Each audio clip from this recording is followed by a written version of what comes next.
ಯಾವುದೇ ಒಂದು ಸಂಸ್ಥೆ, ಯಾವುದೇ ಒಂದು ವಿಚಾರಧಾರೆ ಬೆಳಿಬೇಕಾದ್ರೆ, ಅದರ ಪ್ರಚಾರ ಆಗಬೇಕಾಗಿದ್ರೆ 3 ಮಾತು ಬೇಕಾಗುತ್ತೆ. 3 ಮಾತಂದ್ರೆ ಯಾವುದು?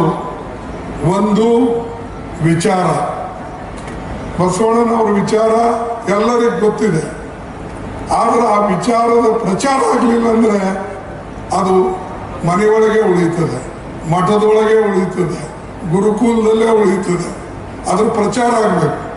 ಅದಕ್ಕಾಗಿ ವಿಚಾರ, ಅಂಬೇಡ್ಕರ್ ಹೇಳಿದ್ದು ಆಚಾರ ಅಂದ್ರೆ ಅದು ಅನುಷ್ಠಾನದಲ್ಲಿ ತರಬೇಕು.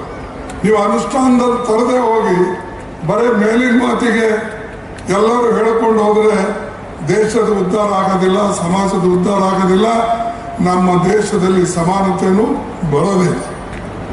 ಅದಕ್ಕೆ ಅಂಬೇಡ್ಕರ್ ಹೇಳಿದ್ರು ವಿಚಾರ, ಆಚಾರ, ಇದು ಆದಮೇಲೆ ಪ್ರಚಾರ. ಪ್ರಚಾರ ಬಹಳ ಮುಖ್ಯ. ಇದು ಎಲ್ಲ ಪ್ರಚಾರದ ಮಾಧ್ಯಮ. ಮತ್ತು ಪ್ರಚಾರ ಅನೇಕ ಜಂಗಮರು, ಸ್ವಾಮಿಗಳು, ಮಠದವರು, ವಿಚಾರವಂತರು ಇವರು ಪ್ರಚಾರ ಮಾಡ್ತಾರೆ.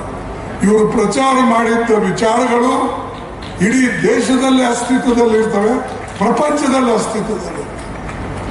ಅದಕ್ಕೆ ಈ 3 ಮಾತನ್ನು ನಾವು ನೆನ್ಪಿಡಬೇಕು. ನಮ್ಮ ವಿಚಾರಗಳು ಚೆನ್ನಾಗಿರಬೇಕು, ನಮ್ಮ ಆಚರಣೆ ಚೆನ್ನಾಗಿರಬೇಕು, ಮತ್ತು ಅದರ ಪ್ರಚಾರ ಕೂಡ ನಾವು ಮಾಡಬೇಕು.